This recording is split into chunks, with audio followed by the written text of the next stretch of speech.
नमस्कार, बहुत बहुत स्वागत है आप सब लोगों का एस्ट्रो तक चैनल में। मैं हूं प्रीतिका मजूमदार और हम आज बात करेंगे माघ महीने की माघ महीने की चतुर्थी को संकष्टी चतुर्थी कहा जाता है और इस तिथि को तिल चतुर्थी भी कहा जाता है और तिल या माघी चतुर्थी भी कहा जाता है।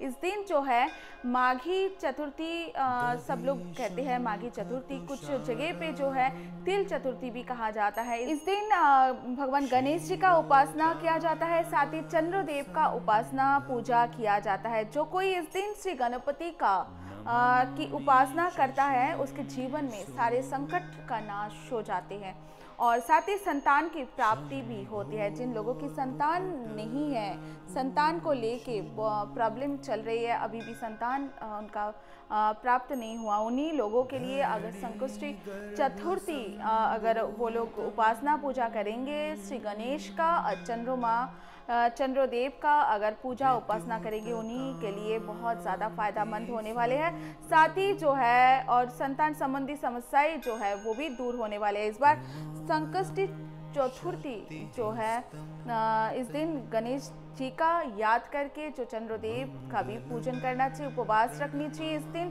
भगवान गणेश की उपासना से हर तरह के संकट का नाश होता है और संतान प्राप्ति और संतान संबंधी समस्याएं, सारे प्रॉब्लम भी निवारण होती है। इस दिन अपयश, जिन लोगों की अपयश होते हैं और बदनामी का योग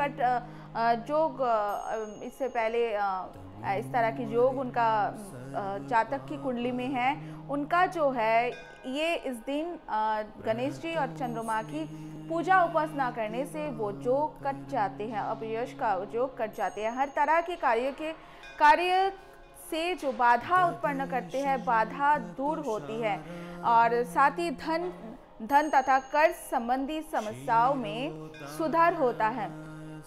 क्या आपको करना चाहिए इस दिन?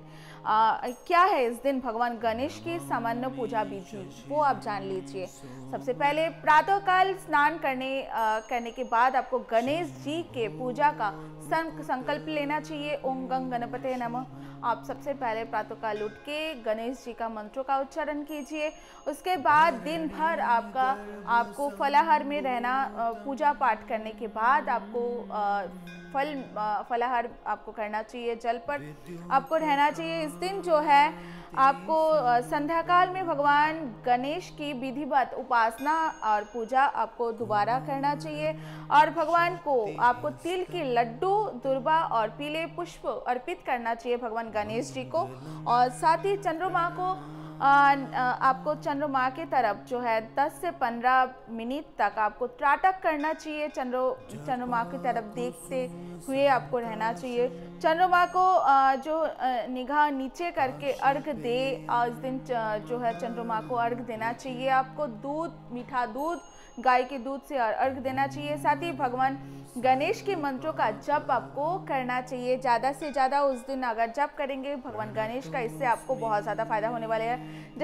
जैसा कामना होगा उसकी पूर्ति का प्रार्थना आपको करना चाहिए। चतुर्थी के दिन संतान प्राप्ति के लिए क्या आपको प्रयोग करना चाहिए, चलिए आप जान लेते हैं। रात्रि में चंद्रमा को आपको मीठा दूध से अर्घ देना चाहिए। उसके बाद भगवान गणेश जी के समक्ष घी का दीपक आपको जलाना चाहिए। साथ ही उनका अपनी उम्र के बराबर तिल के लड्डू, आपकी जितना उम्र है उतना छोटे छोटे तिल के लड्डू भगवान गणेश जी को पूजा में अर्पित करना चाहिए। पति पत्नी एक साथ ये प्रयोग करना चाहिए, ज़्यादा अच्छा होगा। जिन लोगों की संतान प्राप्ति का प्रॉब्लम आ रही है उन्हीं लोगों के लिए उनके समक्ष बैठकर, भगवान गणेश जी के समक्ष बैठकर ओम नमो भगवते गजाननाय नमः, इस मंत्रों का आपको जप करना पड़ेगा। ओम नमो भगवते गजाननाय नमः, इस मंत्रों का आपको जप करना चाहिए ज़्यादा से ज़्यादा। पति पत्नी एक साथ ही प्रयोग आपको इस दिन करना चाहिए, एक साथ पूजा करना चाहिए। धन का लाभ के लिए क्या करना चाहिए, चलिए आप जान लेते हैं। पीले रंग का भगवान गणेश की जो है आपको पूजा करना चाहिए। साथ ही आपको दुर्वा की दुर्वा घास की माला गणेश जी को अर्पित करना चाहिए। इसके बाद लड्डू का भोग आपको लगाना चाहिए, मोदक का भोग लगाना चाहिए। मोदक अगर ना मिले तो लड्डू का भोग लगाइए पीले रंग की। इसके बाद इस दौरान जो है आपके पूजा में ये इस मंत्रों का जप करना चाहिए। वक्रतुंडाय हुं इस मंत्रों का आपको ज़्यादा से ज़्यादा जप करना चाहिए। धन लाभ की प्रार्थना आपको गणेश जी के सामने करना चाहिए। और साथ ही माला को अपने पास सुरक्षित रखना आपको चाहिए। जिस माला से आप गणेश जी का जप करेंगे उस माला को आपके पास ही रख लेना चाहिए। कोई पीले रंग की हल्दी का अगर माला से आप जप करेंगे, धन लाभ के लिए हल्दी की माला से आप गणेश जी का मंत्रोच्चारण करेंगे। वक्रतुंडाय हुं इस मंत्रों का जप करेंगे और वो माला अपने पास रख देंगे। ध्यान से अपना अच्छे से किसी पीला रंग की बैग के अंदर, छोटे कपड़े की बैग के अंदर रख देंगे। इससे आपको फायदा होने वाले है। धन में बढ़ोतरी होने वाले है। धन लाभ की प्रार्थना करें। उसके बाद माला को अपने पास सुरक्षित रखें। किसी भी तरह की बाधा को दूर करने के लिए, संकट नाश करने के लिए कुछ उपाय मैं आपको अभी बोलने वाली हूँ, वो भी ध्यान से सुनिएगा। पीले वस्त्र धारण करके भगवान गणेश जी का पूजा आपको करना चाहिए और भगवान गणेश जी के सामने बैठ के उनके सामने घी का चौमुखी दिया आपको जलाना चाहिए। अपने ऊपर अपने उम्र के बराबर जो है आपको लड्डू वहाँ पे गणेश जी के सामने रखना चाहिए। फिर एक एक करके सारे लड्डू जो है गणेश जी को अर्पित करना चाहिए। पूजा में एक एक करके सारे लड्डू गणेश जी को आप अगर चढ़ाएंगे, गणेश जी का मंत्रों उच्चारण के साथ ओम गंग गणपताय नमः इस मंत्रों का जप कर सकते हैं। वक्रतुंडाय फट इस मंत्रों का आप जप करके एक एक लड्डू गणपति को आप चढ़ाए, आपकी उम्र के बराबर लड्डू। और उसके बाद फिर हर लड्डू के साथ गंग जरूर बोलना। आपको लड्डू के साथ मंत्र उच्चारण के साथ गंग आपको जरूर लगाना है। इसके बाद बाधा दूर करने की प्रार्थना गणेश जी से करें।